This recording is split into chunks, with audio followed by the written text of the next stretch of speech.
इसी तरह आप कई जगह पे हमारे देश में anti drug campaign, employment generation programs आप चला रहे हैं, तो उस बारे में भी आप बताएं। हाँ, जैसे कि कैंपस एम्बेसडर्स करके हम हम बोलेंगे कि हम एक ग्रास रूट लेवल वर्कर हैं। हम जो ग्राउंड में हो रहा है हम जानते हैं। हम कुर्सी पर बैठ के सत्ता चला रहे हैं, हम जानते हैं क्या हो रहा है। सो भारत का जो नेक्स्ट जनरेशन है, वो यूथ है, उसको ख़त्म करने के लिए कौन है भी, माने कैसे इनको ख़त्म किया जाए, डीमोरलाइज किया जाए, नाश कर दिया जाए, वो कोई चाहते हैं कि भारत का उन्नति ना हो। और भारत का उन्नति है यूथ, नेक्स्ट जनरेशन। तो उसको ड्रग्स में और बहुत सारे ग्राउंड लेवल में हम देखे हैं। और इसका सब आधार है परिवार। परिवार से शुरू होता है ये। तो हम माता पिता जो हमें देख रहे हैं उनसे बोलेंगे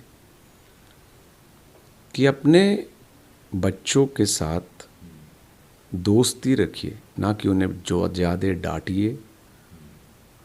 डांट के ऐसा ना हो कि वो आपके साथ खोले नहीं अपने दुख, और अपने दोस्त के साथ चले गए। और वो दोस्त अच्छा दोस्त नहीं हो सकता है। कई ऐसा है कि वो दोस्त के कारण वो ड्रग्स में चले जाते हैं। तो ये समाज आज के यूथ, टेलीविज़न जो मीडिया विदेशी है वो और इंडियन कल्चर के बीच में उनके मन में क्लैश है। वो विदेशी नहीं है, इंडिया में है, पर टीवी में देखते हैं विदेश कल्चर। तो उसके बीच में वो फंसे हुए हैं। तो उसका सल्यूशन क्या है? परिवार, माता पिता, उनको आदर देना, उनके साथ बैठना। देखिए, आदर दिया जाता है तभी मिलता है। तो अपने ये जो आज का पीढ़ी है उससे झूठ नहीं बोल सकते। झूठ ऐसे पता लग जाता है उनको। सो उनके सामने बातचीत से ज़्यादा जीवन भी चाहिए। So drug is a very deadly thing which is happening, और वो बढ़ रहा है। तो अगेन हम बोलते हैं पूरा विश्व थोड़ी बदल सकेंगे, पर एक तो कुछ भी तो कर सकेंगे। तो हम उनको गेम्स में एंगेज, अभी हमारा फुटबॉल चल रहा है। अभी हम यहाँ हैं तो केरला में फुटबॉल चल रहा है। क्या एनर्जी करने, ताकि वो इन्वॉल्व हो, उनको एनकरेज करो। और विमेन एम्पावरमेंट, हम सबको पैसा नहीं दे सकते, पर कोई काम या कोई स्किल पढ़ा सकते हैं। जैसे हम एक महिला की 2 लड़कियां थी, 4 साल 8 साल, उनका बलात्कार हुआ। उस अपने ही घर में फादर से। तो वो शौक है। तो इनको हम पैसा नहीं देंगे, उनको हम पापड़ बनाना सिखाएं। तो देखें तो बहुत सारे वुमेन हैं जो सेल्फ एस्टीम चला गया। तो उनको अगर इक्विप करके उनके पैरों में खड़ा हो जाए, वो है हमारे माता, है ना। तो उनको अगर सेल्फ एस्टीम भी अगर मिल जाए, अगर आप पैसा देते जाओ तो उनका जो अभिमान है, स्वाभिमान चला जाता है। तो उसको एक पापड़ बनाना सिखाओ, या हमारे एक प्रोजेक्ट है शी ऑटो,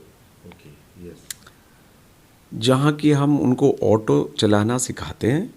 और ऑटो हमारा जो ये पापड़ बेचना और ये सब करके जो प्रॉफिट मुनाफा मिलता है, उससे 20% से उनको इंश्योरेंस मिलता है।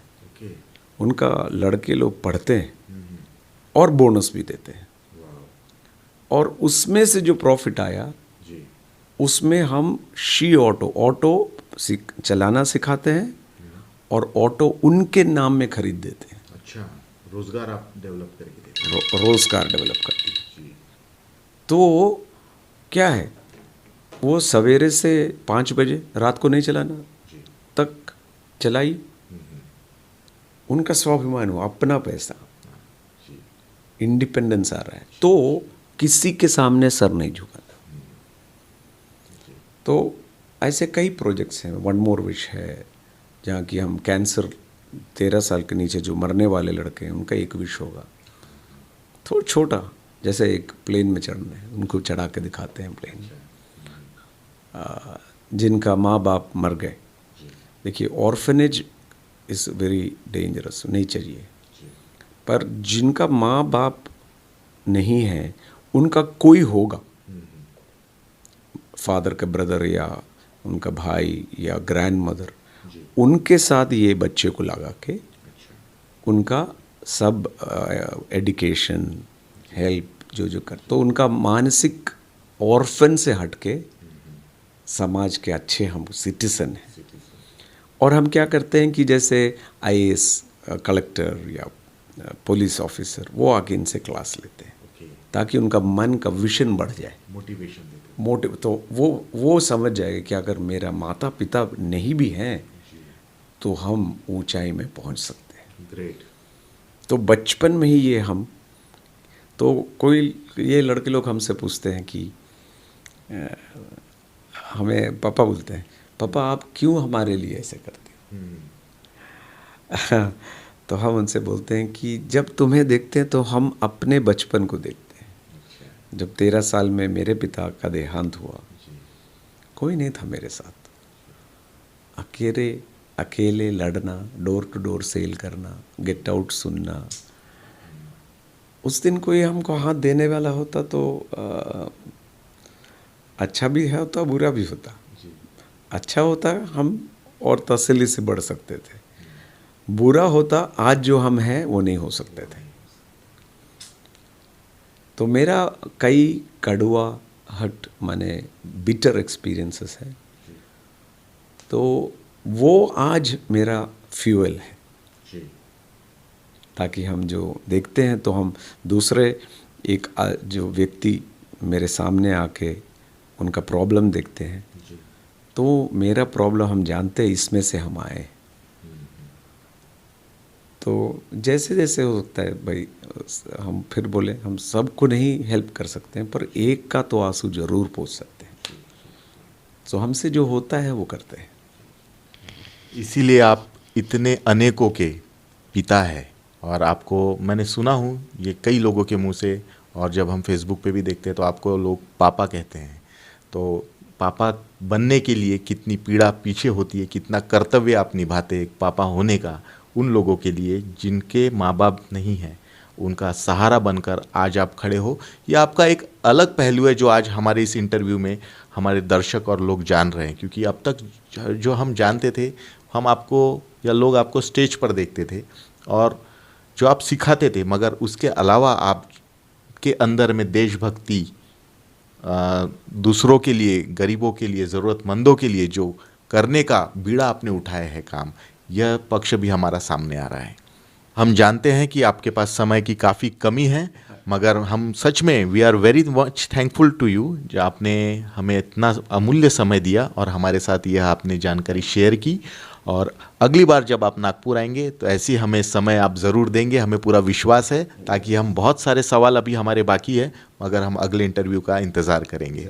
Thank you so much. दर्शकों के लिए आप जाते जाते एक शॉर्ट 1 मिनट का मैसेज अगर आप कुछ देना चाहें। हाँ, पहला परिवार से देश बनता है। पति पत्नी है वो देश का एक फर्स्ट यूनिट, वहाँ से शुरू होता है सब कुछ। उसीलिए हम पति से बोलेंगे कि पत्नी और अपने बच्चों के साथ समय बिताइए, तब भारत बड़ा देश बनेगा। वहाँ से शुरू होता है देश का बनना, एक परिवार से शुरू होता है एक देश। पारिवारिक जीवन के लिए बहुत ही समय चलाइए, तो हमारा देश नंबर 1 होगा। मेरा हृदय का सपना है, और हम जानते हैं कि भारत विश्व में नंबर 1 होगा और उसका ज़्यादा विदूर माने ईयर्स नहीं वेट करना है. It is going to be number 1 country in the whole world, and I know it will happen. So start with the family. Family builds the whole nation. Respect the woman. She is your mother, as you would respect our motherland, India. Jai Hind and bless you.